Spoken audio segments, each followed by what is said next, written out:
Welcome to the Ask Faleskini podcast with a guest. I'm proud to present Nina Stephenson-Camps. Nina is a mindset coach. She helps businesses and individuals prevent burnout and cultivate healthy mindset. Nina, please tell us more about yourself. What is your story? Hi, Peter. Thanks so much for inviting me here. I'm so happy to be here. So where to start? Well, my background is corporate. So I worked for more than 15 years in PR, marketing, and advertising. I worked for organisations like Microsoft and Google, and agencies like Ogilvy and so on. So I had lots of experience working in very fast-paced, dynamic organisations with a multitude of super talented individuals. And I reached the pinnacle of my career, or I thought it was anyway. And I expected this kind of like nirvana moment where all my problems would be solved and I would feel amazing. And I didn't. And it really shocked me.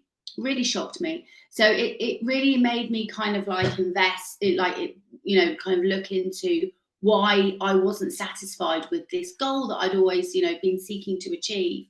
And I decided to go traveling solo around Southeast Asia and Tibet. And it was a wonderful, life-enriching experience. And in that time, it was about 1.5 years that I was away for, I got really interested in yoga and meditation and lots of different healing modalities. Came back to the UK, went back into freelancing, and realised that actually there wasn't any tools that I could draw upon in the moment to create space from a mindset perspective, to create more sort of peace, so that I could be more decisive. I could, remove the clutter and really assess a situation for what it truly is. So I started to develop my own techniques, very much based upon the breath, the way that, being very conscious of the internal narrative. And the people that I worked with started to notice that I was incredibly calm, very, decisive, creative, and able to move through typically challenging situations swiftly, with a sense of poise and grace. So I started to share my techniques with my teams, and head of HR at the time at Golan, I think it was, cottoned onto it. Lovely Fraser, and asked me to hold a mindset workshop to share my tools with the agency. And that's when I started my my career, and started to train as a coach. And then today I offer a range of products that help people to create change in real time. So whereas before you might have to do something before the day or after the day or maybe at lunchtime, the techniques that I share enables people to course correct in the moment, so you don't have to wait for change. So I'm very passionate about it because I've been there many times. I've been really stressed at work. I've had the Sunday scaries, or I don't think that they just, you have them on a Sunday, so to speak. I've been in situations that have caused incredible amounts of stress, and worked with people in teams that also experience that kind of stress. So to be able to create and share tools that work to avoid that is just, it's brilliant. Okay, I have so many questions just Yes. on what you told me so far. And first, we touched the burnout, and you said that you made it in your career, and then you were just not satisfied. Yeah. And then you went traveling. Yeah. So, what has this?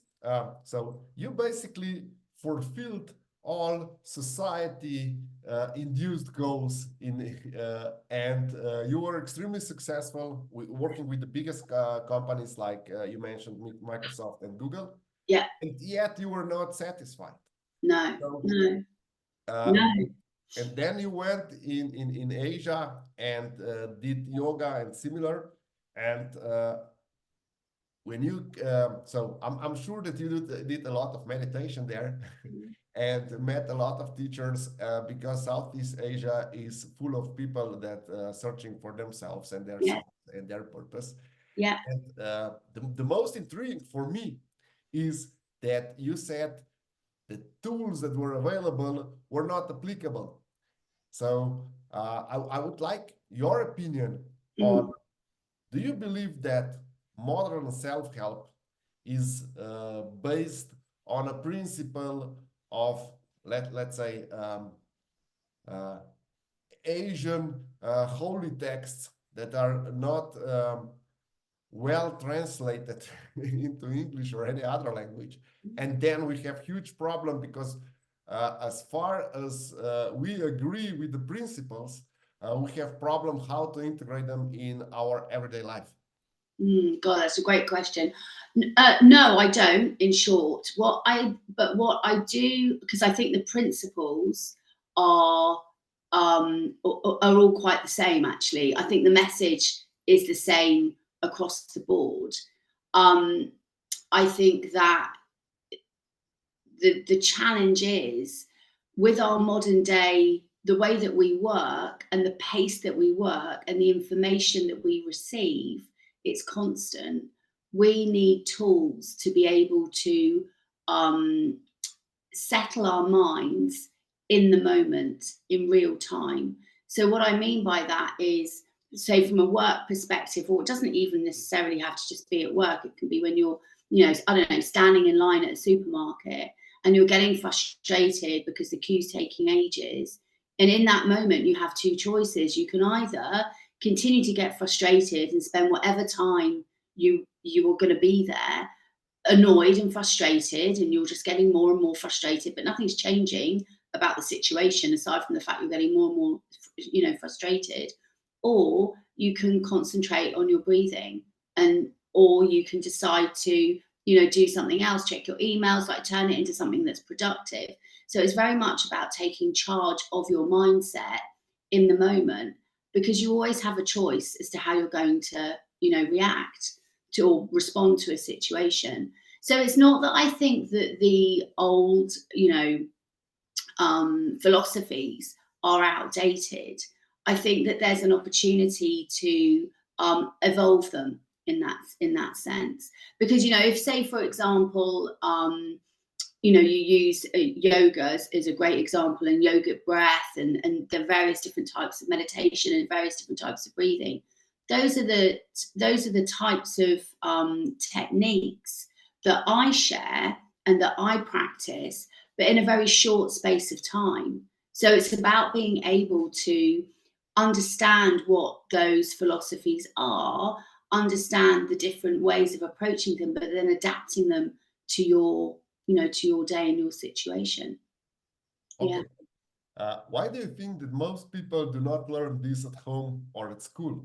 And why do we have so many frustrations, like you mentioned, when queuing or when something comes up, and why we are not able to deal with it?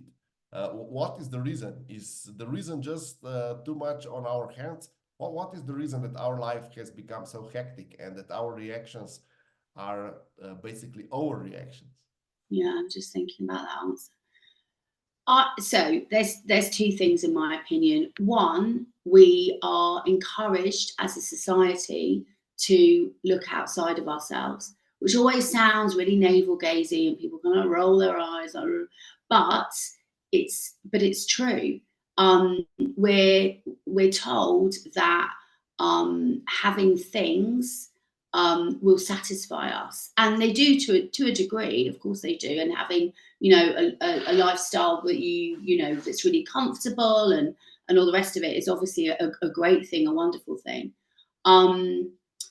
but it's not everything. And I think that people can get so, as a society, we're encouraged to sort of look outside of ourselves, and that creates the dissatisfaction. Okay, so where should we change that? You help companies and individuals. Mm. Should every company just make a department that keeps people happy, or that keeps people satisfied, or that just let's say check their mental temperature every now and again? I mean that's a lovely idea. I mean, I guess that's where learning and development departments come in. But I think it's really down to the individual. Actually, of course, organisations should facilitate opportunities to support and provide those opportunities and be very active in that. But it's also down to the individual to take charge of their mindset health and to be accountable as well. And not many people want to to dedicate the time that it takes to commit and manage their mindset health. It's very much the same as your physical health. In fact, it's exactly the same. If you think about it, what could be more important than spending time focusing and cultivating on the health of your mindset? Your mind dictates the way in which you experience every single situation that you encounter. It's the lens for everything that you view your life through. So if you're not concentrating and focused and committed to cultivating the best mindset that you possibly could, I don't know what else could be more important, really, because I'm 100% on your side yeah, with it, that. I would just like to ask you, because our listeners are always busy, and either they're professionals, or they're developing their own business. So how would you propose they go about scheduling their day? Because I do believe that a lot of burnouts and a lot of um, mental challenges or health issues, or however we want to call them, mm, is just a direct consequence of inept scheduling, because mm, we just schedule too much for ourselves, and we want to do too many things in a certain time that we have for that, and we mm, want to be successful in half a year instead of in 2 years. yeah, Then we work twice as much, or four times as much, and it's same with I believe with when we train our body with our fitness. yeah, We cannot do something that it takes 2 years in a year. That's almost impossible. Of course, there are people that are more talented, but I also believe that mindset is similar. It needs to be trained. It it You said that uh, your key advantage is that you have developed techniques that can help you train your mindset wherever you stand. mhm. Uh, what's your take on, like, starting the morning right and finishing the day right? What's your take on that? How important is that I uh, think it's for yeah. our mindset? I think when you do it, I think it's a game changer. I think it's really helpful to start the day in a certain way and reflect at the end of the day. I think it's very, very helpful. I think it's interesting that, when you go to sleep, for example, it's really important to give your subconscious something to do. So if you ask it a question, or ask yourself a question, or like, how can I solve this? Or, give me the answers for this, that sort of thing. It's really interesting the clarity that you can get overnight when you sleep, because your subconscious is always working, it's always on. Um, so starting the day right, I think the thing is it's about what works for the individual. It doesn't have to be really time consuming, and I think this is the thing that most people, that it creates a bit of a challenge with a lot of people. They think that it has to be, hours, and you have to sit cross-legged with your hands in a mudra, and that's the only way that you can kind of achieve, a mindset freedom. But in actual fact, it can be very, very simple. Even start getting up sort of 5 minutes earlier than you ordinarily would, starting the day with waking up and just being really conscious that you are awake and that you're here, and saying thank you, brilliant, it's a start to today's going to be a great day, and really setting that intention from the get-go, and then really focusing on your breath and taking, maybe 20 to 30 deep conscious breaths in and out, and really kind of like getting into the day. And then you can set your alarm clock for 2-hour intervals. I always say this to my clients: set your alarm clock on your phone for every 2 hours, and when the alarm clock goes off, use that as a trigger to check in with yourself. How am I doing? Am I achieving? Where am I focusing my attention on where it needs to be focused? What's my internal narrative?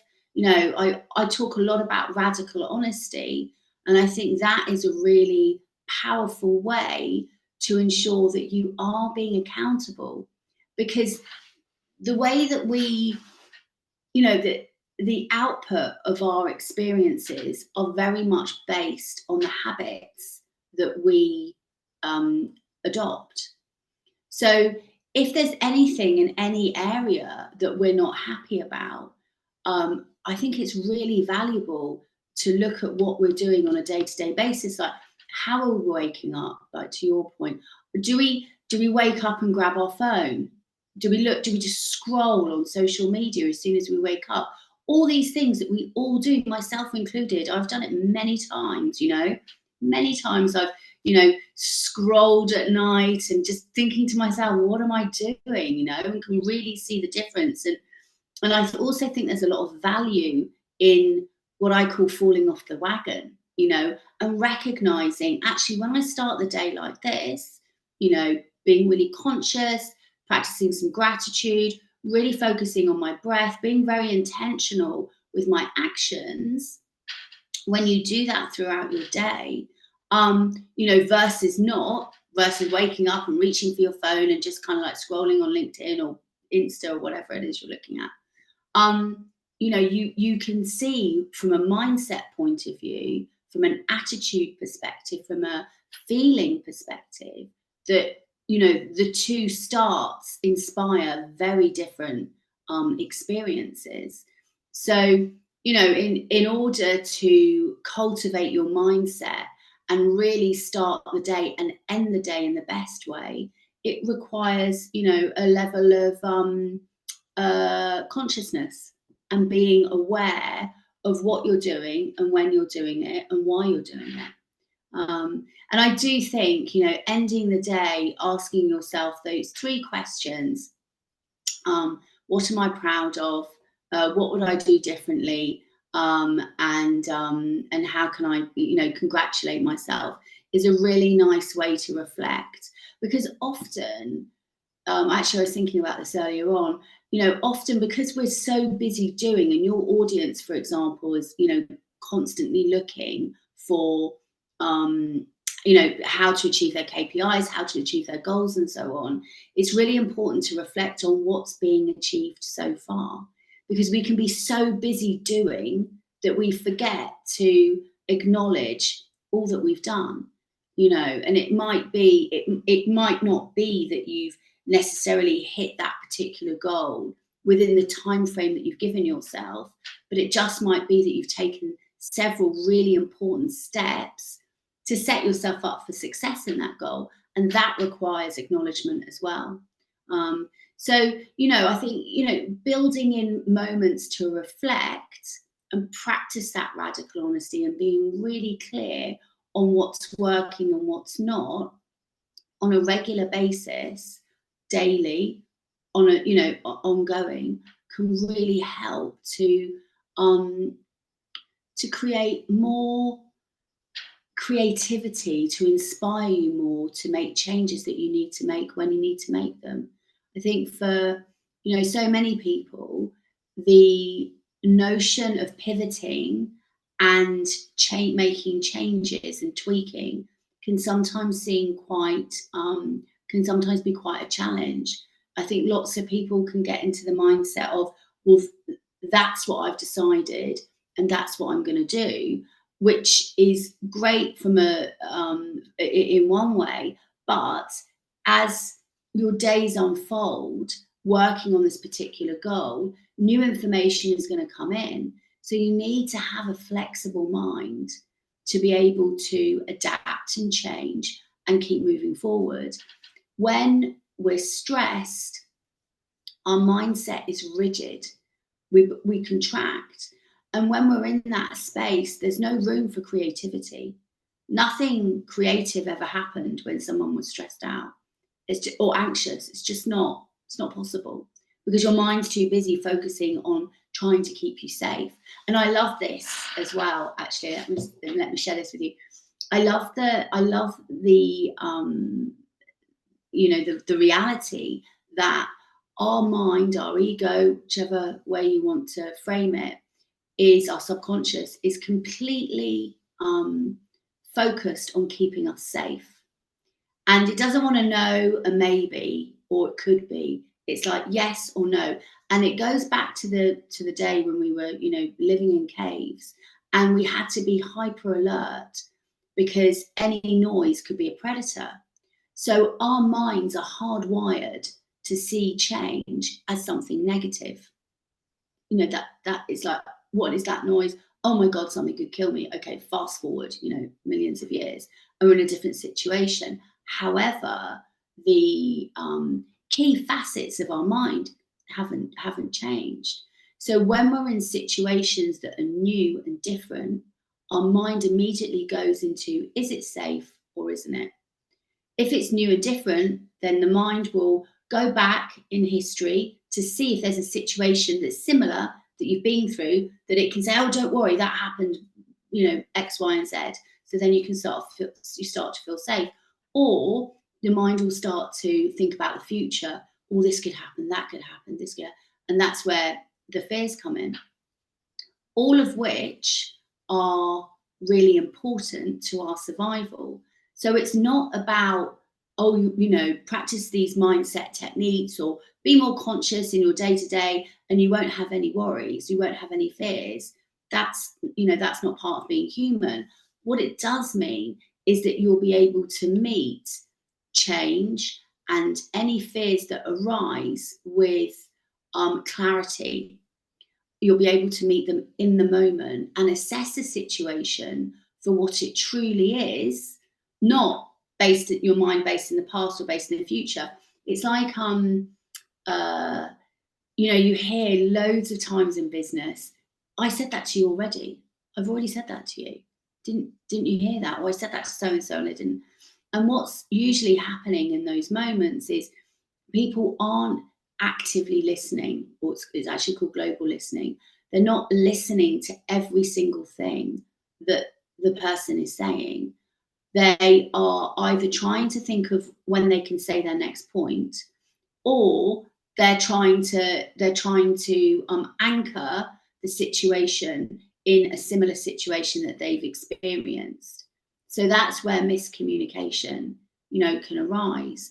So the more aware we are of these facets of our makeup, the more we're able to meet situations in their truest sense. It's quite interesting. I think it's it's very, just to give you another example, it's like when you meet someone that reminds you of someone that you've met in the past, and it can be really disengaging, because you almost go to communicate with that person that new person in the same way that you communicated with the person that you met previously, that they remind you of. It's especially potent if you don't particularly like that person that they remind you of, right? And it's very subtle, but very interesting. So yeah, I think there's our mind is so fascinating, and I think I think the science says something like we're only aware of 25% of our capacity. So I think there's lots more to discover. I'm not sure we'll do that on this podcast though, but anyway. Yeah, what I would like to ask you, you're talking about radical honesty. Yeah. And I'm a huge fan of accountability concepts. And I would like to, because you're a coach, how important is for high performance people to have a coach, a mentor, accountability partner? How important is that? Is it possible to do it without these days? I mean, I think it's vital to have a coach or a mentor, for sure. I mean, aside from the fact that it can be really good fun and you learn so much, but from an accountability perspective, I think to have a running partner in that way is absolutely a must-have. Can people do it without? I mean, I guess there are people that can.